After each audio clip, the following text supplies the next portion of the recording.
अस्सलाम वालेकुम। Welcome to lecture 1 continue video of automata. Text and references material last lecture में बताया था, अगेन बताता चलूँ कि आप इनमें से किसी भी ऑथर की एक बुक डाउनलोड कर सकते हैं पीडीएफ की फॉर्म में, क्योंकि वो इजीली कैरी की जा सकती है मोबाइल और लैपटॉप्स में। क्योंकि आप कंप्यूटर साइंस के स्टूडेंट हैं तो आपके लिए बेटर है कि आपके पास जो मटेरियल है वो पीडीएफ की फॉर्म में है। तो अगर आप हार्ड फॉर्म में लेने चाहते हैं तो नो प्रॉब्लम, जैसे आपको आसानी लगती है। What does automata mean?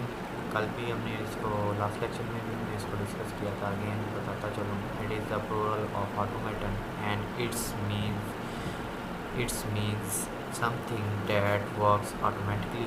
कुछ जो हमारे मशीन्स हैं वो किस तरह काम करती हैं ऑटोमेटिकली खुद कार के तौर पर। तो हम सेट को डिस्कस कर रहे थे तो सेट की बेसिक डेफिनेशंस आपको याद होनी चाहिए। A set is an unordered collection of objects. Set जो है वो अनऑर्डर्ड ऑब्जेक्ट्स की कलेक्शन होती है। The objects in a set are called its elements और मेंबर्स। जो ऑब्जेक्ट्स होते हैं वो सेट के अंदर एलिमेंट और मेंबर कहलाते हैं। तो सेट नोटेशन की बात करते हैं। सेट नोटेशन क्या होती है? ये जो आपके पास जो एग्जांपल्स नज़र आ रही हैं दोनों, एक वी सेट है एक एस सेट है, ये सेट नोटेशन कहलाती हैं। इसको नॉमिनेट कैसे किया जाता है, लिखा कैसे जाता है, तो इसके रूल्स हैं कुछ, उसको फॉलो करते हैं। We normally use upper case letters to represent the name of set. जो अपर केस लेटर होते हैं वो नेम को रिप्रेजेंट करते हैं। किस नेम को रिप्रेजेंट करते हैं? सेट के नेम को। And lower case letters to represent their elements. और जो लोअर केस होते हैं वो रिप्रेजेंट करते हैं सेट्स के एलिमेंट्स को। जिस तरह आपके पास ये दोनों लिखी हुई हैं और इस पूरे को आप सेट नोटेशंस बोलेंगे, चाहे इस फॉर्म में लिखा हो चाहे इस फॉर्म में लिखा हो, इसको सेट नोटेशन बोलेंगे। ये जो फॉर्म इस तरह लिखी है इसको क्यों लिखा गया है, इसको हम आगे नेक्स्ट सेट बिल्डर नोटेशन में एक्सप्लेन करेंगे। ये दोनों ही फॉर्म सेट नोटेशंस कहलाती हैं। और जो सेट का नेम होता है वो कैपिटल लेटर में होता है, और जो एलिमेंट्स जो लिखे जाते हैं उनको स्मॉल लेटर्स में लिखे जाते हैं और कॉमा के साथ सेपरेट किया जाता है। जितने भी एलिमेंट्स हैं आप इनको काउंट कर सकते हैं जो कॉमा के साथ सेपरेटेड हैं। 1 2 3 4 एंड 5 एलिमेंट हैं इस सेट्स के। तो ये हमारे पास सेट नोटेशंस कहलाते हैं। अब बात करते हैं listing the element of set. Element क्या है सेट के अंदर? तो अभी आपको मैंने एलिमेंट के बारे में बताया। जो भी चीज़ आप करली ब्रेसेस में लिख जाते हैं वो सेट की करली ब्रेसेस में लिख जाते हैं वो एलिमेंट कहलाते हैं। To list the members of a set we use curly braces separated each element from the next with a comma। हर एक एलिमेंट को दूसरे नेक्स्ट एलिमेंट से हम कॉमा के ज़रिए सेपरेट करते हैं। तो इसकी एक एग्जांपल आपके पास यहाँ पे गिवन है। The set of all vowels in English language is a set. A E I O U देख सकते हैं आप, सब के सब एलिमेंट्स को कॉमा के साथ सेपरेट किया गया है, ठीक है। और यहाँ पर एक देखा गया है एक एग्जांपल एक और कैरी की गई है कि एक सेट H है जिसके 100 एलिमेंट्स हैं, 1 to लेकर 100 तक। ये डॉटेड लाइन शो करवा रहे हैं। इसके जो बिटवीन है 5 6 एंड सो ऑन 100 तक जितने भी एलिमेंट है वो सारे के सारे सेट के अंदर बिलोंग कर रहे हैं। आप इस फॉर्म में भी सेट को लिख सकते हैं, क्योंकि हम 100 लिखने जाएंगे, 100 तक काउंटिंग लिखने जाएंगे तो काफ़ी सारी स्पेस रिक्वायर होगी इसको लिखने के लिए, और टाइम भी काफ़ी कंज्यूमिंग होगा। लेकिन आप इस फॉर्म में लिख देते हैं तो हम अंडरस्टैंड कर सकते हैं ये जो सेट H है इसके 100 एलिमेंट्स हैं। और एक और छोटा सा कन्फ्यूजन आप लोगों के लिए और मतलब क्लियर करता चलूँ कि क्या 0 H सेट का एलिमेंट है? नो, क्योंकि 0 सेट के अंदर अवेलेबल नहीं है और यहाँ पूछा गया तो आप कह देंगे ये सेट का एलिमेंट नहीं है। इसी तरह 101 को पूछा गया ये सेट का एलिमेंट है, ये भी कह देंगे नो। एक और पूछ लेते हैं, चलें, जिसको हमने लिखा नहीं हुआ तो मैं यहाँ पर पूछता हूँ 65 क्या एलिमेंट है हमारे पास H सेट का? तो यस, बिकॉज 65 बिलोंग करता है इस सेट के अंदर। जो आपको लिखा नज़र तो नहीं आ रहा, लेकिन डॉटेड फॉर्म आपको बता सकती हैं 65 भी 100 में ही आता है, तो हम कहेंगे 65 एलिमेंट है 100 का।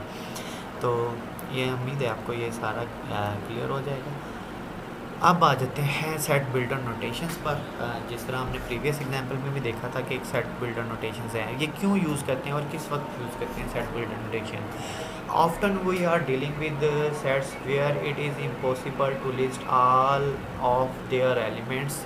इसको हम उस वक्त यूज़ करते हैं जब सारे के सारे एलिमेंट्स करली ब्रेसिस में लिखना इम्पॉसिबल हों, तो उस फॉर्म में हम सेट बिल्डर नोटेशन यूज़ करते हैं। लेकिन आप अंडरस्टैंड कर जाते हैं सेट बिल्डर नोटेशन के ज़रिए इस सेट के अंदर कौन कौन से एलिमेंट हैं, क्या ये लिमिटेड है या अनलिमिटेड है।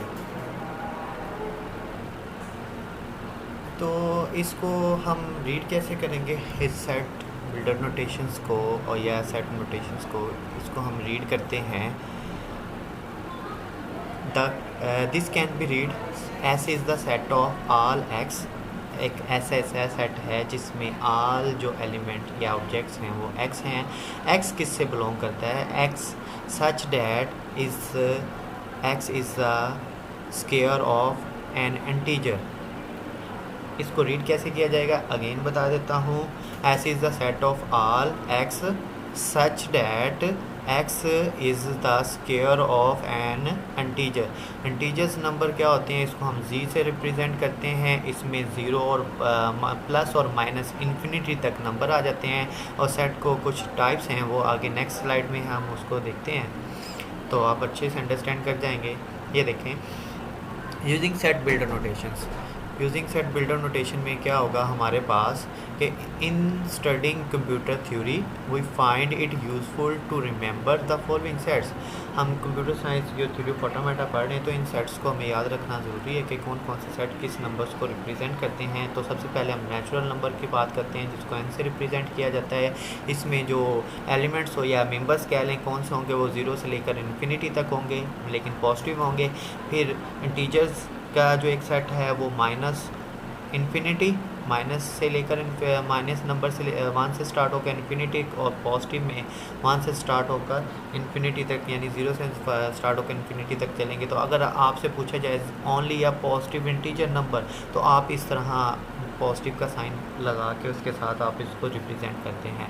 रैशनल नंबर सेट क्या होंगे, वो जो p ओवर q की फॉर्म में लिखे जाते हैं। p एलिमेंट है, p is element of z यानी integer number, q is element of z यानी ये भी इंटीजर से रिप्रेजेंट करता है। लेकिन एक कंडीशन इसमें इम्प्लीमेंट की गई है कि q कभी भी ज़ीरो नहीं हो सकता the set of rational numbers, क्योंकि p कोई भी इंटीजर नंबर ले ले, अगर हम q की फॉर्म q पे 0 पे डिवाइड करेंगे तो वो 0 होगा। रियल नंबर क्या होंगे, जो 1 से लेकर इन्फिनिटी तक चलते हैं, the number of real numbers कहलाते हैं। तो हम इसको इस फॉर्म में भी लिख सकते हैं। तो देखें, अगर आपने रियल नंबर या नेचुरल नंबर कर्ली ब्रेसिस में लिखना, तो इन्फिनिटी टाइम तक कभी भी आप सेट के अंदर नहीं लिख पाएंगे।